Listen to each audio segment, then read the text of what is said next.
Hello. हाँ हाँ sir, दिख रही है ना स्क्रीन? हाँ सर। हाँ ठीक है सर, स्टार्ट करते हैं। कल हमने क्या था, ये सारे एक्ट्स जो थे वो पूरे फिनिश हो गए थे वैसे हमारे। 1947 वाला लास्ट था हमारा, इंडियन इंडिपेंडेंस एक्ट 1947। मैं ये जो इन पे अभी मेरे ध्यान नहीं रहा, मैं अभी डाल देता, मैं 3-4 क्वेश्चंस डालूंगा और वो काफ़ी अच्छा रिवीजन भी हो जाएगा पूरा। मतलब ये जो जितने भी एक्ट्स पढ़े हैं उन्हीं के ऊपर है, 3-4 क्वेश्चंस हैं स्टेटमेंट बेस्ड वाले, आप उनको सॉल्व कर लीजिएगा, ठीक है। अभी मेरे ध्यान नहीं रहा वरना मैं अभी डाल देता। तो इतने हम अभी देख लेते हैं, मेकिंग ऑफ कॉन्स्टिट्यूशन। ये तो वैसे पता ही होगा आप सबको, और इसमें क्या ज़्यादा इतना मतलब वही फैक्चुअल सा थोड़ा सा देख लेते हैं जितना भी हमारे ज़रूरी है, क्योंकि जैसे कि इसमें दिख ही रहा है, क्योंकि जो मैंने आपको पहले ही बताया कि जितना भी इसमें ब्लैक सा हाईलाइटेड है इसका मतलब ये है यूपीएससी डायरेक्टली यहाँ की स्टेटमेंट को यूज़ कर चुका है। जैसे यूपीएससी 2013 में यूज़ कर चुका है स्टेटमेंट, मेकिंग ऑफ कॉन्स्टिट्यूशन वाले से यहाँ से यूज़ कर चुका है। तो ये भी इतना भी वो नहीं है कि ज़्यादा फैक्चुअल होने का मतलब, ज़्यादा फैक्चुअल है तो इसको नहीं पढ़ेंगे, तो थोड़ा सा इसको देख लेते हैं, है ना। 1934 में क्या हुआ था, मतलब कॉन्स्टिट्यूशनल असेंबली का जो आइडिया था वो पहली बार एम एन रॉय ने, ठीक है, रखा था, जो कि एक कम्युनिस्ट मूवमेंट वगैरह भी ये चला रहे थे। मैं ज़्यादा डिटेल में नहीं जाऊँगा और बस फैक्चुअल फैक्चुअल टाइप से लेके चलेंगे इनको, क्योंकि ये फैक्चुअल ही है, ज़्यादा इसमें जाने की ज़रूरत भी नहीं है हमको। हाँ, बेसिकली इतने ध्यान रखें, 1934 में पहली बार कॉन्स्टिट्यूशनल असेंबली की डिमांड जो है था वो एम एन रॉय ने करी थी, ठीक है। और ये कम्युनिस्ट मूवमेंट वगैरह से जुड़े हुए थे। और सेकंड, 1935 में इंडियन नेशनल कांग्रेस ने ऑफिशियली डिमांड करी थी कॉन्स्टिट्यूशनल असेंबली की कॉन्स्टिट्यूशन बनाने के लिए, ठीक है। और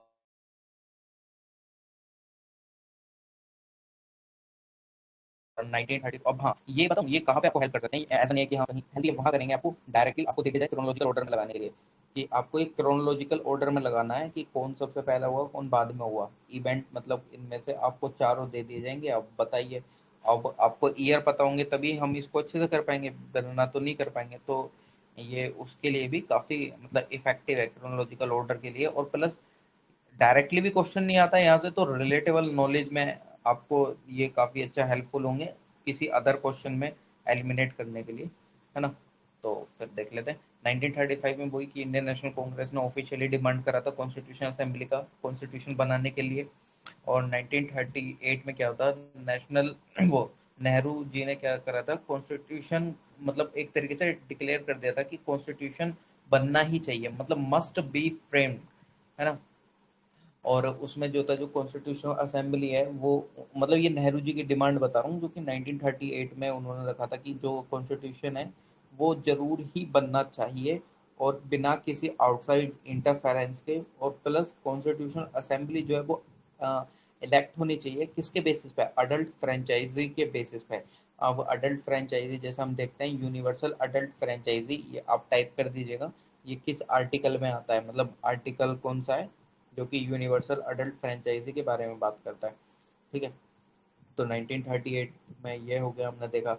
और 1948 में क्या था, अगस्त ऑफर था जो उसने की डिमांड करी थी, मतलब डिमांड फॉर कॉन्स्टिट्यूशन एक्सेप्टेड, यानी कि जो 1940 का जो अगस्त ऑफर था, ये देखो, ये अब मैं इसको ज़्यादा डिटेल में जाऊंगा अगस्त ऑफर में तो मतलब इतना कुछ वो इफेक्टिव नहीं रहेगा। मैंने पहले ही हम बता चुके हैं कि वो प्रीलिम्स के हिसाब से जो जो एकदम हमको लगेगा कि ज़्यादा बताना है तो उसमें उसको उतना ज़्यादा ही इफेक्टिव देंगे, वही ना, वेटेज के अनुसार लेके चल रहे हैं थोड़ा। तो अगस्त ऑफर तो मैं मानता हूँ कि आपको पता ही होगा, है ना। तो जो 1940 में अगस्त ऑफर था और जो कॉन्स्टिट्यूशन की डिमांड थी वो एक्सेप्ट हो गई थी।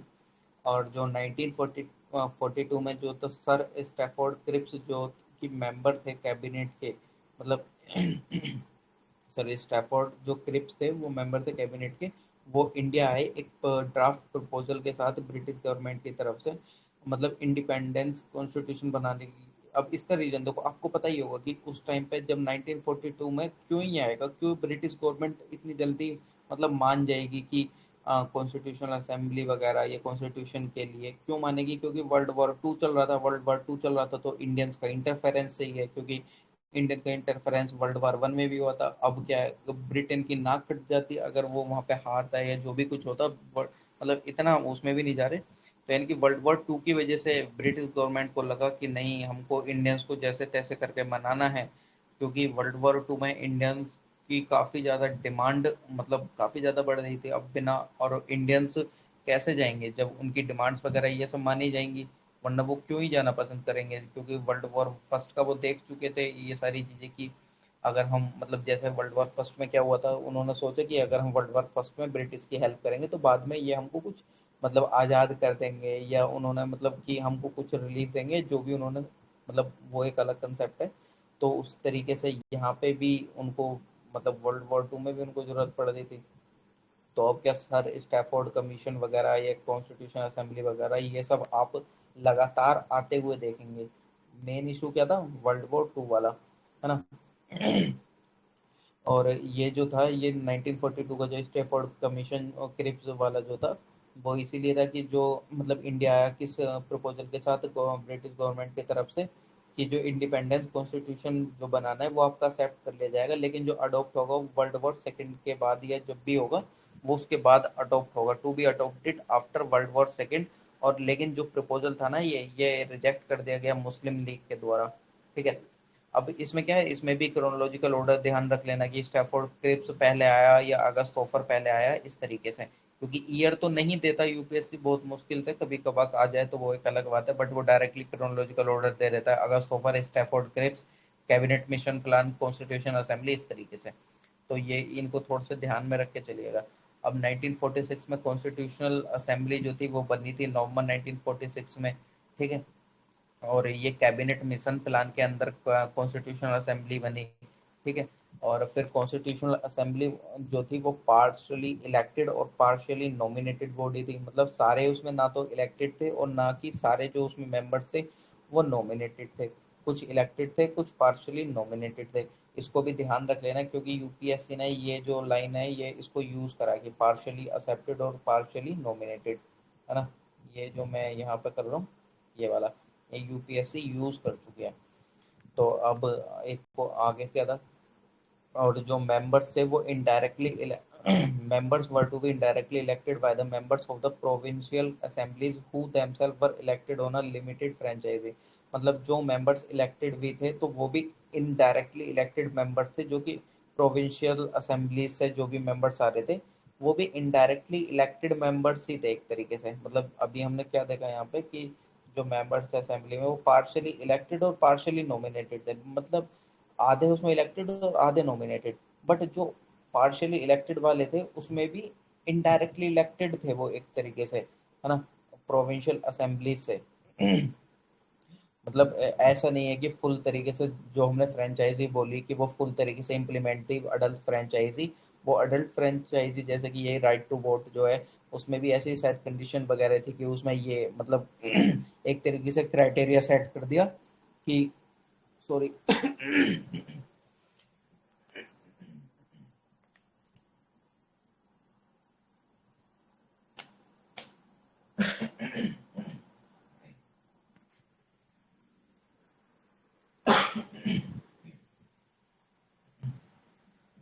हेलो, आवाज आ रही है मेरी हेमंत जी? हाँ सर, कंटिन्यू कीजिए। सॉरी यार, पता नहीं क्या हो रहा है। कोई बात नहीं सर। सही हो गया।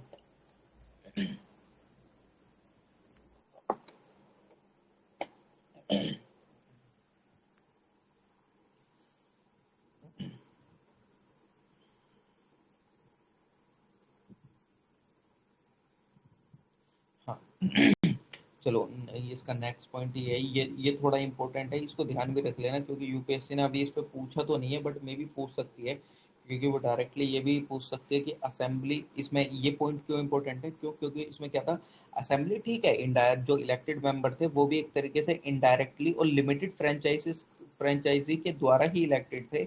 बट उसमें एक अच्छी बात ये थी कि उसमें रिप्रेजेंटेशन जो था वो उसमें हिंदूज का भी आपको देखने को मिलेगा, मुस्लिम्स का भी देखने को मिलेगा, सिख्स का, पारसीज का, एंग्लो इंडियंस का, इंडियन क्रिश्चियंस का, एससी एसटी, और उसमें वुमन भी इंक्लूडिंग थी। ठीक है। ये इसको ध्यान रख लेना, क्योंकि वो डायरेक्टली स्टेटमेंट अगर देना चाहे उसमें डायरेक्टली दे सकते हैं क्या उसमें वुमेन इंक्लूडिंग थी कि नहीं थी। तो यानी कि हमने क्या देखा, उसमें वुमेन भी इंक्लूडिंग थी। और उसमें सिख भी थे, पारसीज भी थे, एंग्लो इंडियंस भी थे, सब थे। इसको थोड़ा सा स्टार मार्क कर लो, क्योंकि इस पे क्या पता क्वेश्चन पूछ रहे हैं। अभी तक तो पूछा नहीं है, बट हाँ, क्योंकि यूपीएससी इन सब चीज़ों पे काफ़ी अच्छे से फोकस करता है, तो मे भी आगे पूछ सकता है। और जो जैसे कि आपको पता है, 9 दिसंबर 1946 को क्या था, फर्स्ट मीटिंग हुई थी असेंबली की, जिसमें कि मतलब टेम्परेरी जो मतलब प्रेसिडेंट बनने थे वो कौन थे, सचिनानंद सिन्हा थे ना। ये ये टेम्परेरी प्रेसिडेंट थे कॉन्स्टिट्यूशन असेंबली के। और परमानेंट जो थे वो कौन थे, राजेंद्र प्रसाद, जो कि 11 दिसंबर 1946 से बने थे। और ये परमानेंट मेंबर बन गए थे, मतलब परमानेंट प्रेसिडेंट हो गए थे। और जो कौन थे, ये ध्यान रख लेना, ये भी यूपीएससी इसको भी पूछ चुकी है। ईयर तो बहुत मुश्किल से पूछती है, बट वो नाम बहुत अच्छे से पूछ लेते हैं। जैसे H C Mukherjee and B T Krishnamachari, ये एज अ वाइस प्रेसिडेंट थे असेंबली के। ध्यान रख लेना, कौन, एच सी मुखर्जी और बी टी कृष्णा नामचारी, ये वाइस प्रेसिडेंट थे असेंबली के। और प्रेसिडेंट कौन थे, ये डॉक्टर राजेंद्र प्रसाद। ओके। और 13 दिसंबर 1946 को एक जवाहरलाल नेहरू ने हिस्टोरिक सॉरी यार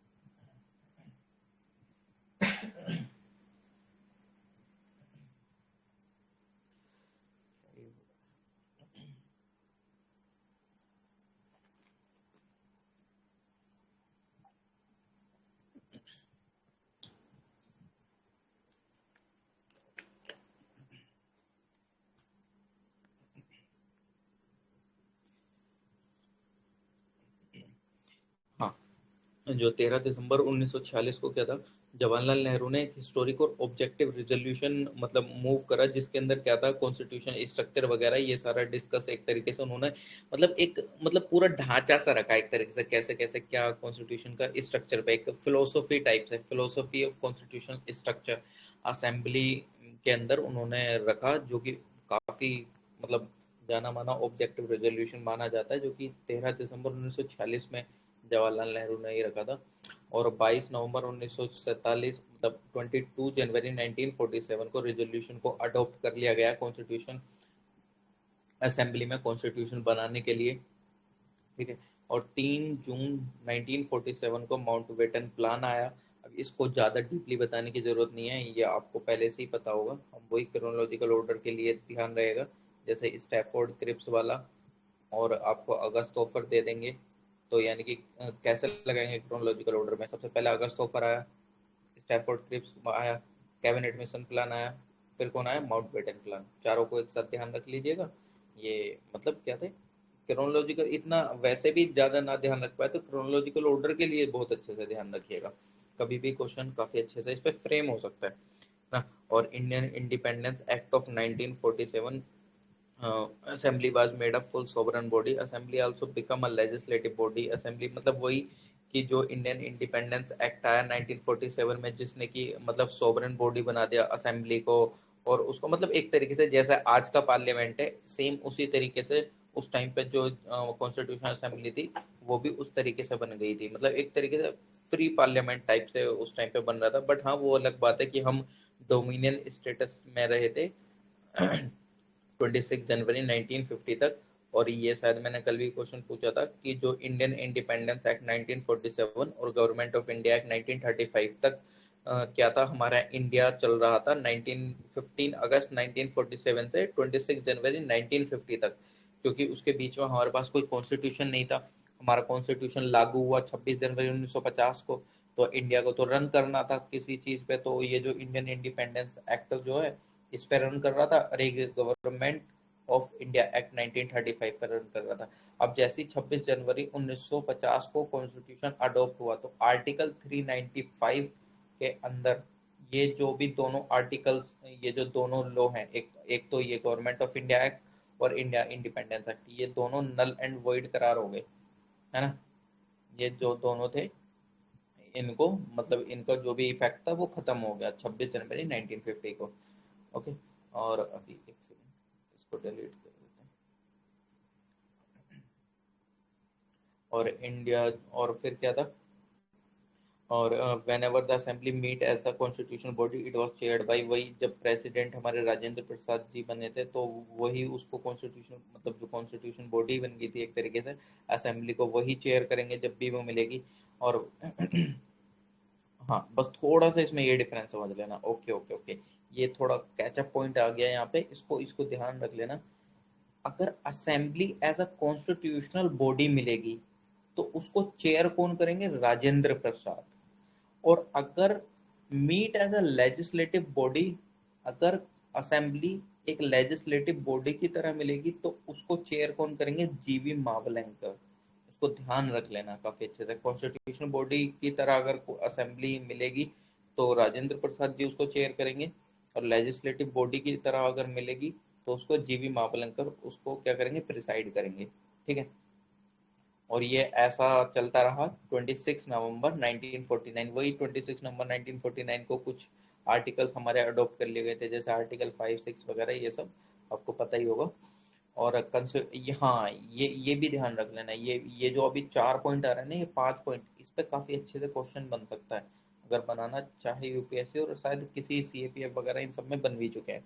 कॉन्स्टिट्यूशन असेंबली जो कि बनी मतलब 26 नवंबर 1949 को क्या था, कुछ आर्टिकल्स हमारे अडॉप्ट कर लिए गए थे।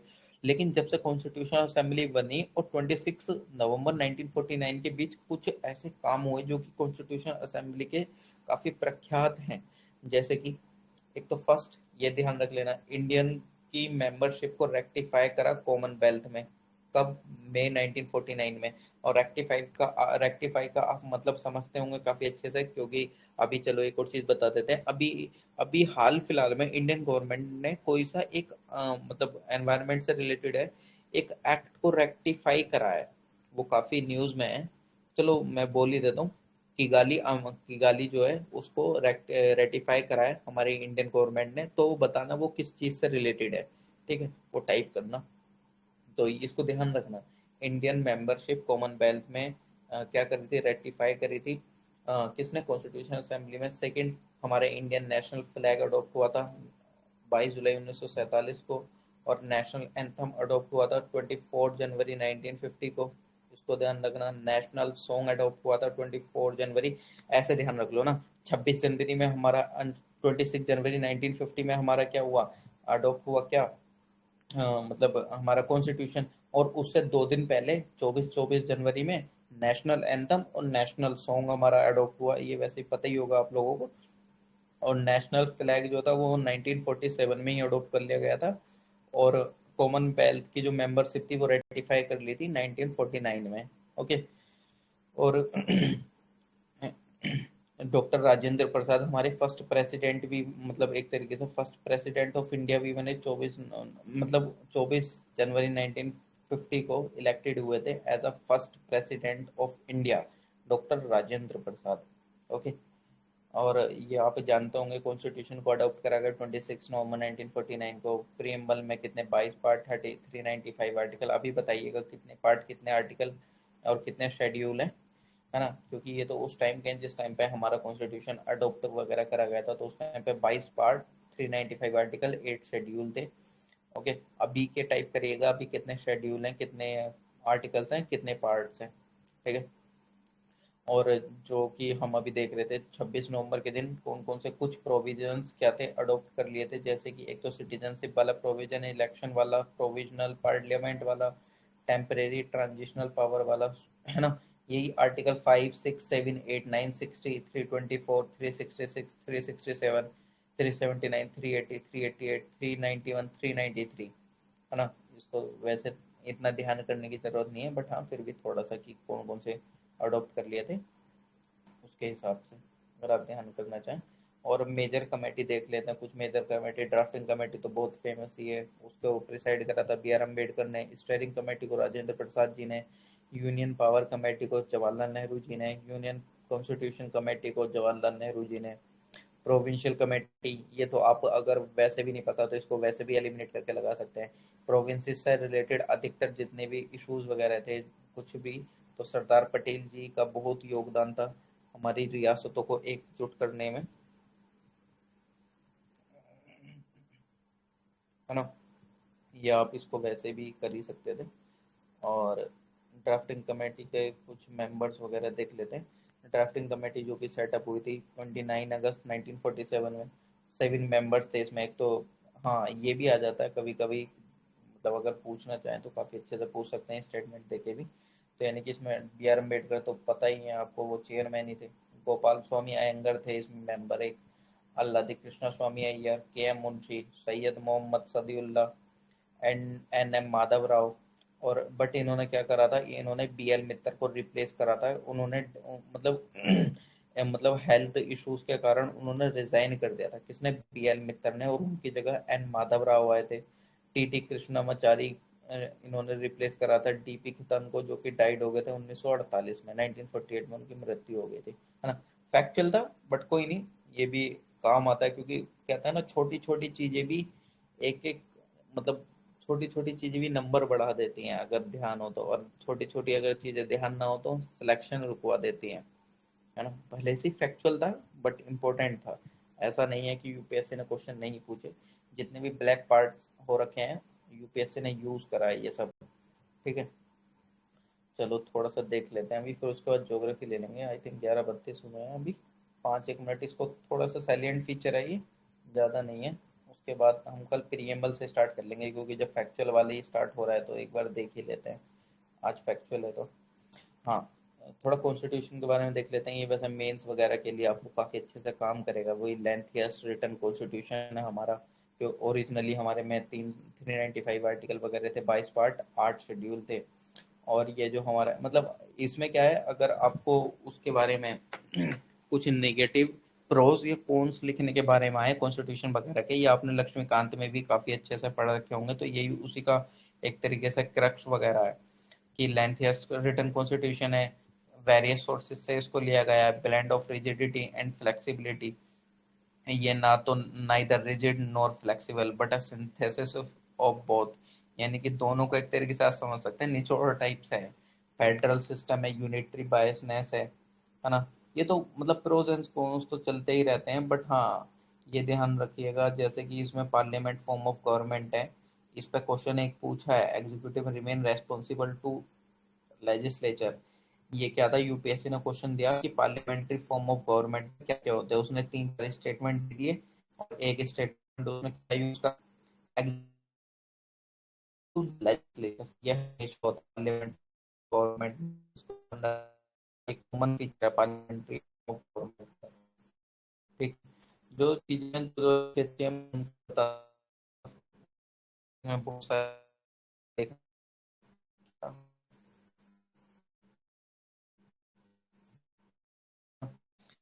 पार्लियामेंट में मॉडल बोला जाता है, उसे बोला जाता है। इसको ध्यान रखना। सर आपकी आवाज़ क्लियर नहीं आ रही। अनु सर। हेलो, हाँ सर, अब आपकी आवाज़ क्लियर नहीं आ रही सर। एक सेकंड मैं करता हूँ, है ना। मैं एक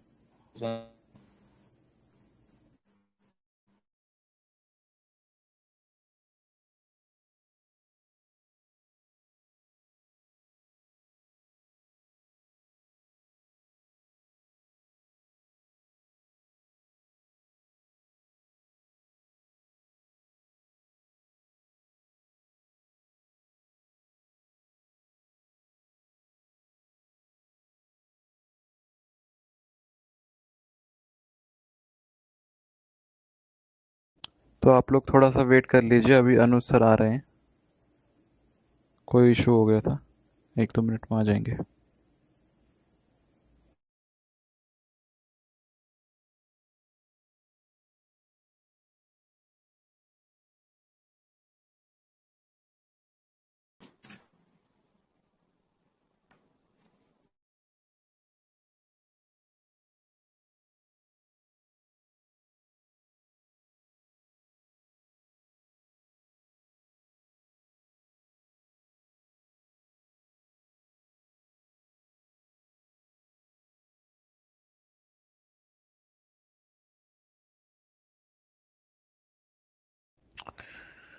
अच्छा, तो मेरे को ऐसा लगता है सर अभी आ नहीं रहे हैं, तो आप लोग मैपिंग करना चाहेंगे? थोड़ा हम मैपिंग देख लेते हैं कुछ 5-10 मिनट के लिए।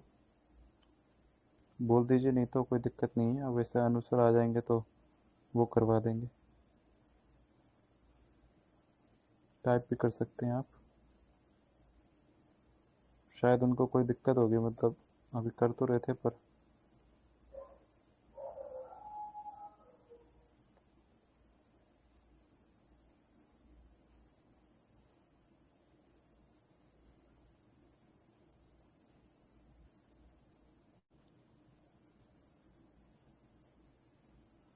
हेलो। हाँ हेमंत सर, अभी आ रही है आवाज? सर पता नहीं है क्या, कुछ इशू आ गया था, नेटवर्क इशू। हाँ सर, कोई बात नहीं सर, आ रही है आपकी आवाज़, आ रही है। हाँ ठीक सर ठीक है फिर सर। मैं मैं ये हाँ कह सर। रहा था कि वो पॉलिटी का तो फिर उतना ही ठीक है, अभी हाँ मैपिंग कर लेते मैप हैं। मैप मैं क्या बोल रहा हूँ, वो थोड़ा सा जो हम मैंने उस दिन करा था ना ज्योग्राफी वाला पीएमएफआईएस का, उसका थोड़ा सा पार्ट रह गया था, एक चैप्टर कंप्लीट होने के बाद फिर 10 मिनट उसके बाद हम मैपिंग देख लेंगे। ठीक है सर। ठीक है।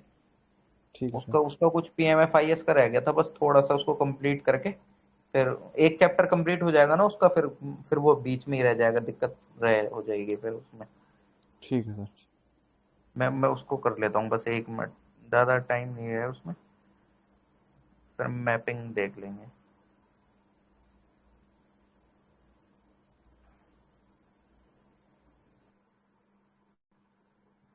पीएमएफआईएस की मैंने शायद इसमें पीडीएफ ग्रुप में डाली भी थी, आई थिंक, जहाँ तक मेरे ध्यान है, वरना मैं भी शेयर कर दूंगा।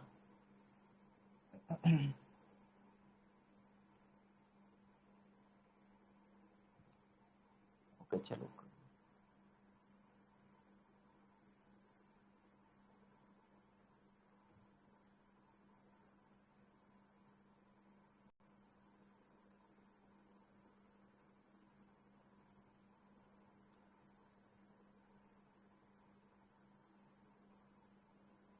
Indian geography.